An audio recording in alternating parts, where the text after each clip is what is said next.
நீங்க கள நிலவரம் தெரிஞ்ச ஒரு முதல்வரா இருந்தா பிரகாஷ் ராஜ் சேகர் பாபு பேசின வீடியோவை பார்த்த உடனே கேட்டிருப்பாங்க. அது பெரிய பிரச்சனையாகி சேகர் பாபு தூக்கியிருப்பாங்க. ஒரு நடிகர்கிட்ட போய் நல்லா நடக்குதுன்னு சொல்லுங்க, முதல்வர் தான் நல்லா பண்றாரு சொல்லுங்க அப்படின்னு சொல்லி ஒருத்தர் சொல்றாருன்னா அந்த விளம்பரம் எதுக்கியா பண்ணேன்னு அன்னைக்கே சேகர் பாபு தூக்கியிருப்பார். முதல்வர் ஏதாவது நடவடிக்கை எடுத்தாரா? சரி, முதல்வர் போற சாலை, அந்த வாகனம் போகக்கூடிய அந்த கண்வாய் போகக்கூடிய சாலையில திடீர்னு மக்கள் வந்து நடனமாடி நன்றி சொன்னாங்க. எப்படி வர முடியும்? ஒரு மேயர் ஒருத்தவங்க இருக்காங்க, அவங்க கிட்ட பொறுப்பை கொடுத்துட்டா அவங்க பார்க்கணும். அவங்க மேயர், அவங்க தான் அவங்க பொறுப்பை பார்க்கணும். மேயரே பேச விட மாட்டோம், நாங்களே வந்து எல்லாத்தையும் சொல்லுவோம், நாங்களே எல்லாம் பண்ணுவோம். மேயர் வந்து என்னன்னா இங்க வாமா, போமா அப்படிங்கிறது. மேயருக்கு பதில் சொல்லவே விட. அவங்கள சுதந்திரமா செயல்பட விட்டீங்கன்னா ஒரு திட்டங்களை அவர்கள் யோசிப்பார்கள், செய்வார்கள். அவங்கள மேயர் ஆக்குனீங்க.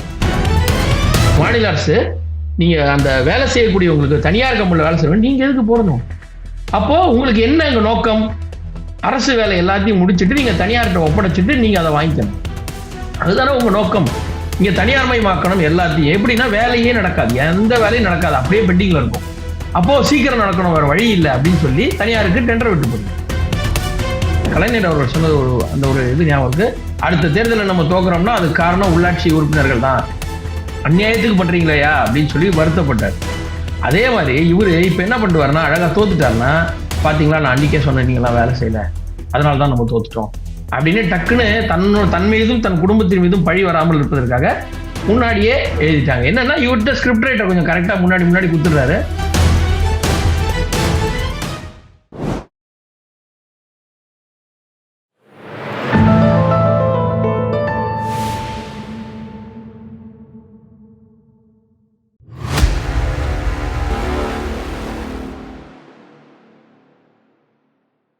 தாமரை டிவி நேயர்களுக்கு அன்பான வணக்கம். இன்று நமது நேர்காணலில் சிறப்பு விருந்தினர் அரசியல் விமர்சகர் கார்த்திகேயன் சுவாமி அவர்கள் நம்மோடு இருந்திருக்கிறார். சார் வணக்கம். சார் வணக்கம். மேடம், ஸ்டாலின் வந்து ரொம்ப கோபமா கொதிச்செழுந்து இருக்கிறாரு அப்படின்னு வந்து நிறைய தகவல்கள் வெளியாயிட்டு இருக்கு. காரணம் என்ன அப்படின்னா, நம்ம ஏற்கனவே ஒரு விஷயம் பேசியிருந்தோம், இந்த எஸ்ஐஆர் விவகாரம் நம்ம பேசியிருந்தோம் இல்லையா? அதுல இந்த உடன்பிறப்பே வா இருக்கக்கூடிய நிறைய உடன்பிறப்புகள் வந்து இந்த எஸ்ஐஆர்ல வந்து வேலையே செய்யல, 1 கோடி பக்கத்துல எட்ட போகுது, என்னப்பா நீங்க உறுப்பினர்கள் சேர்க்கையே செய்யவே இல்லையா அப்படின்னு வந்து என்னை ஏமாத்திட்டாங்களே எல்லாரும் அப்படின்னு ஸ்டாலின் கண்ணீர் விட்டு கதறிட்டு இருக்கிறதாக வந்து ஒரு செய்தி வெளியாயிட்டு இருக்கு. இத பத்தி கொஞ்சம் விளக்கமா சொல்லுங்க. என்ன காரணத்தினால் இப்படி வந்து உடன்பிறப்பை வாழ இவ்வளவு சலசலப்புகள்? இல்லை, என்னைக்குமே ஒரு கட்சி தலைமை அப்படின்னா கீழே இருக்கிறவங்க வந்து ஒரு நம்பர்ஸ் கொடுப்பாங்க. இந்த மாசம் 1000 பேர், இந்த மாசம் 2000 பேருன்னு கணக்கு கொடுத்துட்டே தான் இருப்பாங்க. அதை நான் ப்ராப்பரான ஒரு அட்மினா இருந்தா, ஒரு ப்ராப்பரான ஒரு முறையான ஒரு ஆர்கனைசேஷன்ல செக் பண்ணுவாங்க. இதே ஒரே பேர் திரும்பி வந்திருக்கா, இல்லை இந்த பேரு மற்ற ஆட்களுக்கு கிராஸ் செக் பண்ணுவாங்க. நீங்க திரு எம்ஜிஆர் அவர்கள் காலத்திலும் செல்வி ஜெயலலிதா அவர்கள் காலத்திலும் நீங்க ஒரு ஸ்கீமே சொல்றேன், கவர்மெண்ட் ஸ்கீமே ஒருத்தருக்கு பெனிஃபிஷரிக்கு போகுதுன்னா ஒரு ஆபீசர் கொண்டு போய் கொடுக்குறாருன்னா போய் சேர்ந்துதான் இன்னொரு ஆபீசர் விட்டு செக் பண்ணுவாங்க, கிராஸ் செக் எல்லாம் பண்ணுவாங்க. இவங்க கட்சிய அடிப்படையில வந்து எதுவுமே தெரியாது. அந்தந்த மாவட்டத்துல அவங்கவுங்க ராஜா, அவங்கவுங்க கொடுக்குற கணக்கு தான். நீங்க இது வரைக்கும் எத்தனை உறுப்பினர்கள் சேர்த்தீங்க அப்படின்னா, தலைவரை இந்த மாசம் ஒரு 5000 பேர் சேர்த்துட்டு தலைவர், அப்படியா சந்தோஷம்பா ஓகே அப்படின்ட்டு போயிடுவாங்க. ஆனா மாவட்ட செயலாளர் இவ்வளவு அங்க டொனேஷன் கட்சிக்கு இவ்வளவு இது நன்கொடை தரோம்னா உடனே எண்ணி பார்த்து வாங்கிக்குவாங்க. அது வந்து கட்சிகளோட பழக்கம். அதனால உறுப்பினர் சேர்க்கை தானே சும்மா குத்துமைப்பா சொல்லிட்டு போவோம்யா அப்படின்னு சொன்னாக்கதான் நடக்கும். இன்னொன்னு, நீங்க நார்மலாவே இப்ப இவங்க சொல்ற கணக்கு எல்லாமே பாருங்க. இந்த முதல்வர் நான் ஒன்றிணைவோம் வா, தமிழக மக்களோட முதல்வர்லாம் ஒரு ஸ்கீம் எல்லாம் 2-3 போட்டாங்க. ஒண்ணு கட்சி சார்பா, ஒண்ணு அரசு சார்பாலாம். எல்லா டேட்டாவும் கையில இருக்கு. வச்சுக்கிட்டு ஒரு கட்சியோட டேட்டா எடுத்து, எப்ப இது இந்த ஊர்ல இவ்வளவு பேர் இருக்கு, என்னென்ன இருக்கு, என்ன எல்லாத்தையும் பார்க்கலாம். இவங்க ஐடி டீம் ஒண்ணு இருக்கு, அதெல்லாம் கவனிக்கிறதும் இல்லை. மெயின் என்னன்னா, இவருக்கு வந்து விளம்பரம், ஊடகத்தை அந்த விளம்பரம் கொடுத்து அவரை பூஸ்ட் பண்ணி வச்சுட்டாங்க. அவருக்கு வந்து யதார்த்த வாழ்க்கை கள நிலவரம் தெரியறது இல்லை. நீங்க நல்லா புரிஞ்சுக்கணும். நீங்க கள நிலவரம் தெரிஞ்ச ஒரு முதல்வரா இருந்தா பிரகாஷ் ராஜ் சேகர் பாபு பேசின வீடியோவை பார்த்த உடனே கேட்டிருப்பாங்க. அது பெரிய பிரச்சனையாகி சேகர் பாபு தூக்கியிருப்பாங்க. ஒரு நடிகர்கிட்ட போய் நல்லா நடக்குதுன்னு சொல்லுங்க, முதல்வர் தான் நல்லா பண்றாரு சொல்லுங்க அப்படின்னு சொல்லி ஒருத்தர் சொல்றாருன்னா அந்த விளம்பரம் எதுக்கியா பண்ணேன்னு அன்னைக்கே சேகர் பாபு தூக்கியிருப்பார். முதல்வர் ஏதாவது நடவடிக்கை எடுத்தாரா? சரி. முதல்வர் போற சாலை, அந்த வாகனம் போகக்கூடிய அந்த கன்வாய் போகக்கூடிய சாலையில திடீர்னு மக்கள் வந்து நடனம் ஆடி நன்றி சொன்னாங்க. எப்படி வர முடியும்? பாதுகாப்பு மிகுந்த பகுதியில திடீர்னு வந்து ஆடுவாங்களா? சேகர் பாபு கூட சேர்ந்து தாளம் போடுறாரு ஆட சொல்லி. எப்படி தெரியும்? டான்ஸ் மாஸ்டர் வச்சு ரிஹர்சல் எல்லாம் பார்த்திருக்காங்க. சோ இவர்களை ஏமாற்றுவது ரொம்ப சுலபம் கட்சிக்காரர்களுக்கு. நீங்க இந்த கணக்கு எல்லாத்தையும் கொடுத்துட்டு தலைவரை இவ்வளவு நீங்க நல்லா பாருங்க. இதே முதல்வர் அவர்கள் எதிர்க்கட்சி தலைவராக இருந்த காலத்தில், கலைஞர் இருந்த காலத்தில் டீ குடிக்க 2 கோடி ரூபாய் ஏதோ வசூல் பண்ணாங்க தேர்தல் செலவுக்கு ஒரு தடவை. ஏதோ எலெக்ஷன் ரொம்ப முன்னாடி. எதுக்குன்னு கேட்டதுக்கு தொண்டர்கள் டீ செலவுக்குன்னாரு. 2 கோடி ரூபாய் தொண்டர்கள் டீ செலவுக்குன்னாரு. அப்போ இவர்கிட்ட எது சொன்னாலும் நம்புவார். எதை வேண்டுமானாலும் இவர்கிட்ட தைரியமா சொல்லலாம், என்ன இருக்கு அப்படிங்கிற கணக்குல தான் உறுப்பினர் சேர்க்கை இருக்கு. சரி, இது ஒரு பக்கம். இந்த எஸ்ஐஆர்ல இவ்வளவு பேர் போறாங்க, என்ன ஆச்சு? நம்ம ஓட்டெல்லாம் எப்படி உங்களுக்கு கரெக்டா தெரியும்? கரெக்டா உங்க ஓட்டெல்லாம் போயிருக்குன்னு அது எப்படி இவ்வளவு சீக்கிரம் கரெக்டா சொல்றீங்க? எங்க ஓட்டு மொத்தம் போயிடுச்சுன்னு செக் பண்ணிட்டாங்களா? அப்போ போன பிஎல்ஓக்கள்லாம் என்ன பண்ணாங்க? எழுதி கொடுக்கும்போது உங்க பிஎல்ஓக்கள்லாம் என்ன பண்ணாங்க? அது எப்படி இவ்வளவு தெளிவா எங்க ஓட்டு போயிடுச்சுன்றீங்க? போனது மொத்தம் இறந்தவர்கள், முகவரி மாறியவர்கள், இரட்டை ஓட்டு உள்ளவர்கள், இதெல்லாம் போயிருக்கு. அதெல்லாம் எங்க ஓட்டு போச்சுன்னா அப்ப அதுதான் நீங்க போட்ட ஓட்டா இது வரைக்கும்? இந்த அந்த 97 லட்சம் ஓட்டு தான் நீங்க போட்டுக்கிறீங்க இது வரைக்கும்.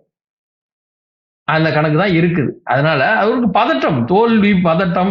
என்ன பண்ண போறோம்? இதுல இருந்து ஏதாவது காரணம் சொல்லணும் இல்லையா? நீங்க ஒண்ணு தெரிஞ்சுக்கணும். இந்த படம் எல்லாம் எடுக்கிறாங்க பாத்தீங்களா? பார்ட் 1 முடியும் போதே பார்ட் 2க்கு ஒரு லீடு கொடுத்துப்பாங்க. ஒரு டைலாக் வச்சிருவாங்க, பார்ட் 2க்கு லீடு அப்படின்ட்டு.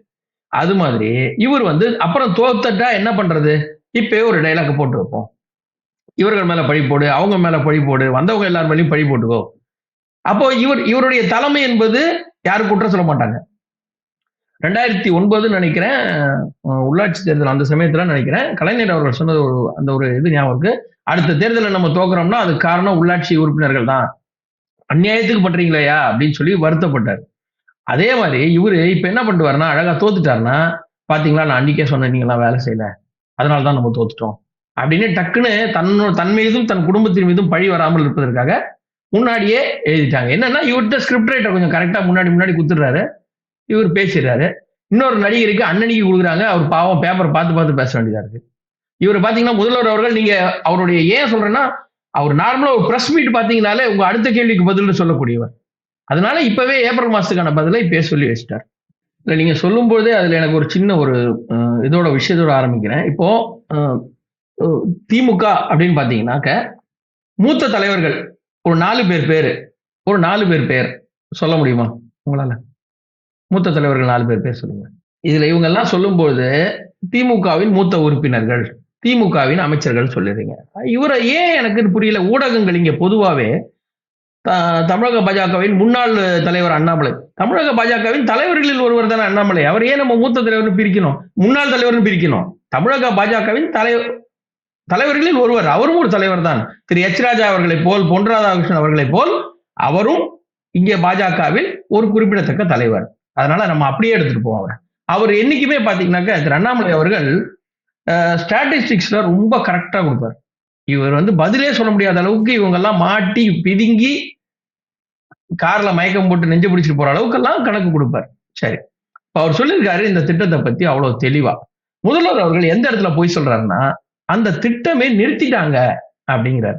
டெல்லியில பேரை மாத்தினதுக்கு போராட்டம், இங்க திட்டத்தை நிறுத்திட்டாங்கன்னு போராட்டம். எப்படி டபுள் ஸ்டாண்ட் வருது? ஒரே ஒரு திட்டத்துக்கு டபுள் ஸ்டாண்ட் எப்படி வருது? அப்போ மக்கள்கிட்ட எவ்வளவு தூரம் போய் சொல்றாங்க தெரிஞ்சுக்கணும். இங்க வந்து நாங்க வந்து திட்டத்தையே நிறுத்திட்டாங்க, வாங்க போராடுவோம்னு கூப்பிடுறாரு. திட்டம் எங்க நிறுத்தினாங்க? 100 நாள் என்பதை 125 ஆக்கி இருக்கிறாங்க. ஒரு வாக்குறுதி கொடுக்கல, அந்த புக்ல இருந்தது படிச்சாரு அப்படி வச்சுக்கோ. 100 நாளுங்கிறது 125 நாளுங்கிறது 25 நாள் எக்ஸ்ட்ராவா மக்களுக்கு பெனிஃபிட்டா இல்ல பெனிஃபிட்? அப்போ எதுக்கு இவர் நிறுத்திட்டாங்கன்னு ஒரு போய் சொல்றாரு? இப்போ அதுல காசை வந்து முன்னாடி 75% கொடுத்தாங்க, இப்ப 60-40 அப்படிங்கிற விதத்துல கொடுக்குறாங்க. இவங்களுக்கு என்னன்னா, இவங்க கொடுக்கும்போது அக்கௌண்டபிலிட்டி அங்க வந்து யார் யார் காசு கொடுத்தாங்க, எவ்வளவு கொடுத்தாங்கன்னு தெரிஞ்சு போயிடும். இதுல பிரச்சனை என்னன்னா, மற்ற இது மாதிரி ஸ்டிக்கர் ஒட்டிக்க முடியாது, கொடுக்காமையே கொடுத்தேன்னு சொல்ல முடியாது. இப்ப இந்த மாதம் ஒருத்தர் வேலை செஞ்சிருக்காங்க வச்சுங்களா, ஒரு உதாரணத்துக்கு 100 நாள் வேலை செஞ்சுட்டாங்க, அவங்களுக்கு காசு கொடுக்குறாங்க. அவருக்கு வந்து கொடுக்க வேண்டியது 1000 ரூபாய் வச்சுங்களேன். 600 ரூபாய் மத்திய அரசு கொடுத்துருச்சு. இவர் 400 ரூபாய் போட்டு கொடுக்கணும். இவர் 400 ரூபாய் போட்டு கொடுக்காமையே வச்சிருந்தாருன்னா 600 ரூபாய் கொடுத்தா அவங்க கையெழுத்து போட மாட்டாங்க கணக்குல, ரெசிப்ட்ல. அப்போ 400 ரூபாய் இவர் கொடுத்து தான் ஆகணும். வேற வழி கிடையாது. யார் யாருக்கு கொடுத்தாங்கன்னு லிஸ்ட் போகும்போது ஆட்டோமேட்டிக்காவே எல்லாம் தெரிஞ்சு போயிடும். எந்தெந்த பெனிஃபிஷியரி யார் எப்படின்னு. அப்போ இவங்க செய்யக்கூடிய அந்த ஊழல்கள் எந்தெந்த வேலைக்கு செஞ்சாங்க எல்லா லிஸ்டும் வரும். இந்த தேதியில இந்த ஒர்க் பண்ணாங்க. இந்த எல்லாமே ஃபுல்லா வந்து இவங்களுடைய ஷேரும் வரும்போது இன்னும் சிஏஜி ரிப்போர்ட்லாம் நல்லா செக் பண்ணுவாங்க. இப்ப மத்திய அரசு ஃபுல்லாங்கிறதுனால இவங்க என்ன வேணா சொல்லலாம். இப்ப நிறுத்திட்டாங்கன்னு போய் சொன்ன மாதிரி சொல்லலாம். அப்ப சொல்ல முடியாது. மாநில அரசு தானே அதுல பங்கு. நீ தானே வா, நீ தான் நிறுத்தினியா, அப்ப நீ தான் காரணம் வாண்டுருவாங்க. அப்ப அதுவும் தெரிஞ்சுவிடும். சரி, இப்ப இதுல ஒரு விஷயம் வரும். இந்த திட்டம் வந்து பெயர் மாற்றப்பட்டது, இது வந்து மிகப்பெரிய இது, அதனால போராட்டம் அப்படின்லாம் சொல்லி மக்களை தூண்டி விடுறாங்க இல்லையா? ஆக்சுவலா இந்த திட்டத்துக்கு இவங்க வச்சிருந்த பெயர் என்ன? இந்த இந்த மன்ரேகா அப்படின்னு சொல்றாங்க இல்லையா? அது மன்ரேகா தானே அந்த ஸ்கீம் பேரு. மன்ரேகான்னு எதுக்கு அதுக்கு பேர் வச்சாங்க? எப்ப மாத்துனாங்க? எதுக்கு மாத்துனாங்க? அப்படின்னு பார்த்தோம்னா ஒரு சின்ன ஒரு பிளாஷ்பேக் மட்டும் சொல்லிடுறேன். இவங்க வந்து மன்ரேகான்னு சொல்றாங்க. அது ஆக்சுவலா மன்ரேகா கிடையாது. எம்ஜிஎன் ஆர்இஜிஎன் அது மன்ரேகான்னு எப்படி வரும்? எம்ஜிஎன் தான் சொல்லணும். மண் எப்படி வரும்? சரி, மகாத்மா காந்தி நேஷனல் ரூரல் இதுன்னா மகுனு தானே வரும். மண்ணுன்னு எப்படி வரும்? அப்ப மகாத்மா காந்தினா எம்ஜிஎன்ங்கிறத எப்படி நீங்க மன்ரேகான்னு படிச்சீங்க? ஏன்னா உங்களுக்கு அவர் பேரை வைக்கிறோன்ற பேர்ல வச்சுட்டு மன்மோகன் சிங் அதுக்காக மண் அப்படிங்கிற அந்த பேருக்காக நீங்க அதை கொண்டு வந்தீங்க. மன்மோகன் சிங் ஆட்சியில கொண்டு வந்தா மன்ரேகா மண்ணுன்னு வந்து வரணுங்கிறதுக்காக நீங்க மண்ணு முட்டைக்கு பேர் கொண்டு வந்தீங்க. மன்ரேகா. மகாத்மா காந்தி எங்க இருந்தது? இல்ல மண்ணுங்கிறதுல மகாத்மா காந்தி எங்க வருது? வரல. நீங்களே ப்ராடு பண்ணி தான் அந்த பேரை வச்சீங்க. சரி, அதோட இதோட இது பாத்தீங்கன்னாக்க ஃபர்ஸ்ட் வேடிக்கையான விஷயம் 1989ல ஜவஹர் ரோஸ்கர் யோஜனான்னு கொண்டு வந்தாங்க ஒரு திட்டம். இந்த ரூரல் டெவலப்மெண்ட்டுக்காக கொடுக்கணும், எல்லாருக்கும் செய்யணுங்கிறதுக்காக. அதுக்கப்புறம் பாத்தீங்கன்னாக்க இது பஞ்சாயத்து ராஜ் வந்ததுக்கு அப்புறம் பாத்தீங்கன்னாக்க இந்த ஜில்லா பரிஷத் இருக்கு இல்லைங்களா? ஜில்லா பரிஷத் சொல்லுவாங்க, அந்த கிராம இதெல்லாம் அதெல்லாம் சேர்த்து போட்டு என்ன கொண்டு வந்தாங்கன்னாக்க 99ல இந்த ஜவஹர் ரோஸ்கர் யோஜனாங்கிற ஜவஹர்ங்கிறது ஜவஹர்லால் நேரு பேர். அவங்க ரொம்ப அழகா தான் வச்சாங்க பேரு, ஜவஹர்லால் இது வச்சாங்க. சரி, இதுலயே பாத்தீங்கன்னாக்க 99ல ஜவஹர் அந்த ரோஜ்கார் யோஜனா எப்படி வச்சாங்க தெரியுமா? ஜவஹர் கிராம் சமிருத்தி யோஜனா அப்படின்னு 1999ல வாஜ்பாய் அவர்கள் பிரதமர் பேர்லாம் மாத்தல. ஜவஹர்லால் நேரு பேர் இருக்குன்னு அவர் மாத்தவே இல்லை. அவர்லாம் மாத்தல, அழகா தான் வச்சிருந்தாங்க. அதுக்கப்புறம் அந்த பேர் இருந்துச்சு. அதற்கு பிறகு 2001ல அதை இன்னும் கொஞ்சம் பல ஸ்கீம்களை சேர்த்து சம்பூர்ண கிராமின் ரோஜ்கர் யோஜனா அப்படின்னு கொண்டு வந்தாங்க அந்த ஸ்கீம். அதற்கு பிறகு இவங்க அதை என்ன பண்றாங்க, 2004 அந்த ஆட்சிக்கு வந்ததுக்கு பிறகு இவங்க அதுக்கு ஒரு பேர் வைக்கணும் அப்படின்னு சொல்லி இவங்க கொண்டாங்க. என்ன கொண்டாங்க? NREGA. இதான் அதோடைய சுருக்கம். National rural employment guarantee act. இதான் சரிங்களா? இதுல மகாத்மா காந்தி எங்க வந்தாரு? பேரே இல்லையே. நீங்க கொண்டு வரும்போது ஒரு பேரை கொண்டு வரல. அதுக்கு பிறகு எதுக்கு நீங்க அதை பேர் மாத்தினீங்க? அப்புறம் கொண்டுறாங்க மகாத்மா காந்தி அதுல போட்டு சேர்க்கிறாங்க 2005ல. 2004 கொண்டு எதுக்கு சேர்த்தீங்க? அப்போ ரெண்டுத்தையும் சேர்க்கிறாங்க. அதாவது FWPங்கிற ஸ்கீம், அந்த எல்லாருக்கும் விவசாயிகள் ஃபார்மர்ஸ் எல்லாம் சேர்த்து கொண்டு வந்து இவங்க வந்து அது Mahatma Gandhi national rural scheme அப்படின்னு கொண்டு வந்தாங்க, கேரண்டி ஸ்கீம். அதுல மன்ரேகான்னு கடைசி இன்னி வரைக்கும் சொல்றீங்களா? காந்தியை விட்டுட்டீங்க நீங்களே. அப்போ காந்தி பேரை மாத்திட்டாருன்றாங்க. ரெண்டாவது ஒரு கேள்வி, திருமாவளவன் வந்து ஒரு மேடையில பேசும்போது காந்தி அவர்கள் ஒரு தீவிரவாதி, அவரை சுட்ட கோட்ஸே ஒரு பயங்கரவாதின்னார். அப்போ உடனே நீங்க கண்டிச்சு, என்னையா காந்தியை போய் இப்படி சொல்லிட்ட, நீ வெளில போன்னு துரத்திருக்கணும். இல்ல, இன்னைக்கு காந்தி அவர்களின் படத்தை எடுத்துக்கொண்டு பெயர் மாற்றி விட்டார்களே இந்த திருமாவளவன் வரும்போது, அவர் தீவிரவாதி நீ தானே சொன்ன, நீ கொஞ்சம் ஒதுங்கி நில்லுப்பா, சற்றே விலகிரும் பிள்ளாயின்னு அனுப்பியிருக்கணும். அதுவும் பண்ணல. அதே திருமாவளவன் கையில காந்தி போட்டோ வச்சுக்கிட்டு பேர் மாத்திட்டாங்களான்னு. இவர் தீவிரவாதினே பேர் கொடுத்தாரு. இவங்களாவது திட்டம் தான் பேர் வச்சாங்க, அவரு மாத்தினாங்க. அவரு தீவிரவாதினே புது பேர் கொடுத்தாரு. அது என்ன பண்ணாங்க? அப்ப என்ன பண்ணாங்க இந்த காங்கிரஸும் இந்த திமுகவும்? காந்திக்கு மரியாதை இல்லையா, நீ இப்படி திட்டேன்னு சொன்னாங்களா?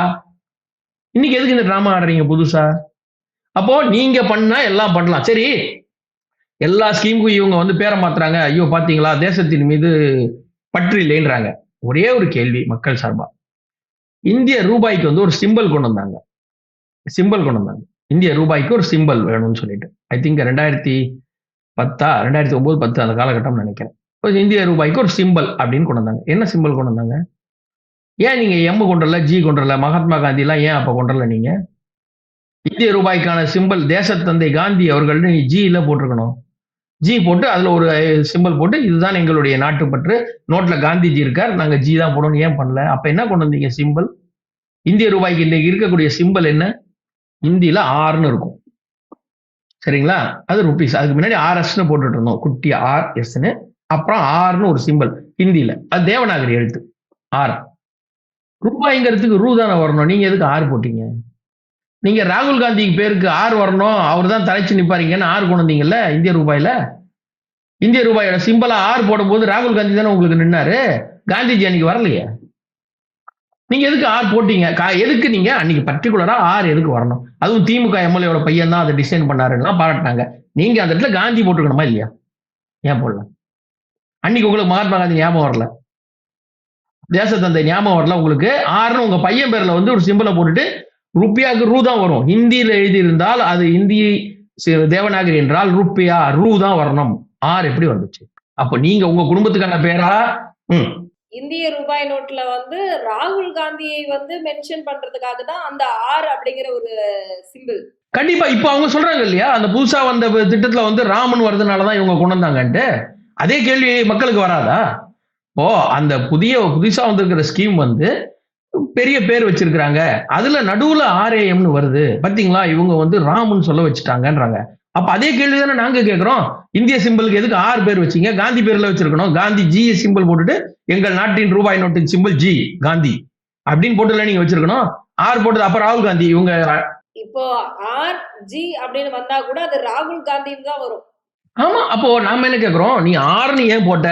மண்ட எம்ஜி என்ற அந்த ரேகாவை நீ எதுக்கு எம்ஜிஎன் ஆர்இஜிஏ? அப்ப நீங்க எதுக்கு அத மண்ரேகான்னு நீங்க எம்ஜிஎன் ரேகான்னு சொல்லாம மண்ரேகா, மன்மோகன் சிங் பேர் வந்தனால மண்ரேகான்னு நீங்க போட்டீங்களா? அதெல்லாம் அரசியல் இல்லை என்றால் இதிலும் அரசியல் இல்லை. அதை அரசியலோடு பார்ப்பவர்களுக்கு இதுவும் அரசியலாகத்தான் தெரியும், அரசியல் இல்லை என்றாலும். இவர்கள் ஒரு பெயரை வைக்கிறார்கள் ஒரு திட்டத்திற்குன்னா அது அரசியல் பார்வையில் பார்த்தால் அப்படிதான் தெரியும். ஆனால் இது அரசியல் இல்லை. ஏன்னா நீங்க சிம்பிள் எல்லா திட்டத்தையும் ஒண்ணு சேர்க்கும் போது அதுக்கு ஒரு பெயர் வைக்கணும். அப்ப இந்த தலைவரோட விஷன், இவர் தான் இதை பற்றி கனவு கண்டார், அந்த காலத்துல இப்படி வரணும்னு சொன்னார், அப்ப அவருடைய பெயரை வைப்போம் அப்படின்னு சொல்லி கொண்டு வராங்க. தமிழ்நாட்டுல அம்மா உணவகங்கள் மூடப்பட்டு கலைஞர் உணவகம் கொண்டு வரப்படும். நீங்க அது அப்படியே இருக்கலாம். கலைஞர் ஏன் நீங்க மாத்தினீங்க? அம்மா உணவகம் இருந்ததுன்னு அப்படியே வைக்க வேண்டியதானே. எதுக்கு நீங்க கலைஞர் உணவு கொண்டு வந்தீங்க? சரி, பிரதமர் அவர்கள் நாடு முழுவதும் ஜன் ஔஷதின்னு கொண்டு வந்தாரு, நீங்க கலைஞர் மருந்தகம் எது கொண்டு வந்தீங்க? அப்போ நீங்கள் பெயர் மாற்றலாம், நீங்கள் ஒரு புது பெயர் வைத்துக் கொள்ளலாம். இவங்க வைக்க யாருமே மாற்றக்கூடாது, மற்றவங்களுக்கு உரிமையே இல்லை. அது என்ன அர்த்தம்? அது நீங்க அந்த ஸ்கீம் எல்லாமே நல்லா படிச்சு பாருங்க, ரொம்ப சிரிப்பா இருக்கும். இன்னும் சொல்ல போனா ஆர்இஜிஏங்கிறது மன்ரேகால இருக்கிறது. அப்ப அதுவும் ராகுல் ஆர்இ விட்டுருங்க, ராகுல் காந்தி, அதுக்காக தான் நீங்க அப்படி போட்டீங்களா அந்த பேரன்னு கேட்போம்ல. கடைசியில ஜிஏ வருது, நடுவில் ஆர் வருது, அப்ப ராகுல் காந்தி, மன்மோகன் சிங் ராகுல் காந்தி, இதற்காகத்தான் மன்ரேகா என்று வைக்கப்பட்டது. அதனால இப்ப அவங்க மாத்துறது தப்பு இல்லை. இன்னைக்கு பாத்தீங்க அப்படின்னா நம்ம எல்லாருக்குமே தெரியும், இடி வந்து குடிநீர் வழங்கல் வாரியத்துல வந்து முதல்ல 888 கோடி அப்படின்னாங்க. அது வந்து அந்த வேலை வாய்ப்பு திட்டத்துல. அடுத்தது இதுல வந்து ஒரு 1020 கோடின்னு வந்து 2010 கோடி கிட்ட வந்துருச்சு. KN நேரு மேல 2 முறை வந்து இடி லெட்டர் கொடுத்துட்டாங்க. 5ஆம் தேதி இது கண்டிப்பா ஏன் எஃப்ஐஆர் போடலன்னு தமிழக அரசும் டிஜிபியும் பதில் சொல்லணும்னு சொல்லிட்டு உயர்நீதிமன்றம் சொல்லியிருக்கு. சரி, இது ஒரு பக்கத்துல இருக்கட்டும் அப்படின்னு பார்த்தா, ஆனா இன்னைக்கு சென்னை கார்பரேஷன்ல அதாவது டெண்டர் கொடுத்தவங்க அது சரியான அந்த தொகையை வந்து கட்டாததால் 100 கோடி ரூபாய் மாநகராட்சிக்கு இழப்பு ஏற்பட்டு இருப்பதாக இன்னைக்கு ஒரு அதிரடியான ஒரு தகவல் வெளியாயிருக்கு. இது வந்து அடுத்தடுத்து இந்த கார்பரேஷன்ல மட்டும், ஏன்னா தூய்மை பணியாளர்கள் விவகாரத்துல மேயருக்கு பதிலா சேகர் பாபு பேசினாரு, நேருக்கு பதிலா சேகர் பாபு பேசினாரு. அப்போல்லாம் பேசின சேகர் பாபு இந்த இடத்துல இந்த கார்பரேஷன் விஷயத்துல இப்ப 2 பேருமே வரல, மேயரும் வரல, சேகர் பாபு வரல. இன்னைக்கு KN நேரு மேல வழக்கு வந்து ஹெவியா இருக்கு, இன்னைக்கு எஃப்ஐஆர் வரல. அடுத்தது இந்த 100 கோடி, இது அடுத்தடுத்து இந்த ஊழல் பட்டியல்ல வந்து டெண்டர் வரவங்களும் இருக்காங்க. அப்படிங்கும் போது கார்பரேஷன் எந்த நிலையில இருக்கு? உயர்நீதிமன்றம் நேரடியாகவே இது வந்து கேஸ் எடுக்கிறதுக்கு வாய்ப்புகள் இருக்கா? கண்டிப்பா எடுப்பாங்க.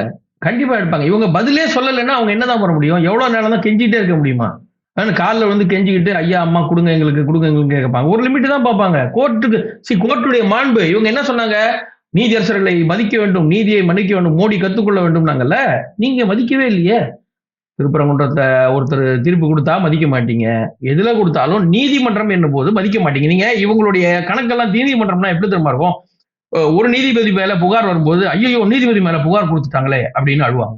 இன்னொருத்தர் மேல கொடுக்கும்போது இதான் சரிம்பாங்க. இவங்க என்னைக்குமே நீதிமன்றத்தை மதித்ததே கிடையாது. இன்ஃபேக்ட் ஒண்ணு சொல்ல போனா திமுகவின் மூத்த தலைவராக இருக்கக்கூடியவர் ஒரு பெரிய வழக்கு, தேசிய வழக்குல இருந்து வெளில விட்டாங்க. வெளில வந்து முதல்ல வந்து குற்றப்பதிவு எஃப்ஐஆர் போட்டாங்க முதல்ல ஸ்டார்டிங்ல. அப்போ அவரை கைது பண்ணணும்னு வாரண்ட் கொடுக்குறாங்க. கொடுத்த அந்த ஜட்ஜு மேல ரொம்ப நாள் கழிச்சு ஒரு புகார் வருது. ஒரு பெண் புகார் கொடுக்குறாங்க அந்த நீதிபதி பேர்ல. இவங்க என்ன தெரியுமா எழுதுனாங்க? தமிழகத்துல ஒரு ஊடகம் எப்படி தெரியுமா எழுதிச்சு? குற்றப்பதிவு செய்ய சொன்ன நீதிபதியின் மேல் பாலியல் புகார். ஏன் அந்த ஜட்ஜு கூட இப்படிதான் டாபிக் எல்லாம் முன்னாடி போட்டு எக்ஸ்ஒய்ஸ் இல்லாம போடுவீங்க?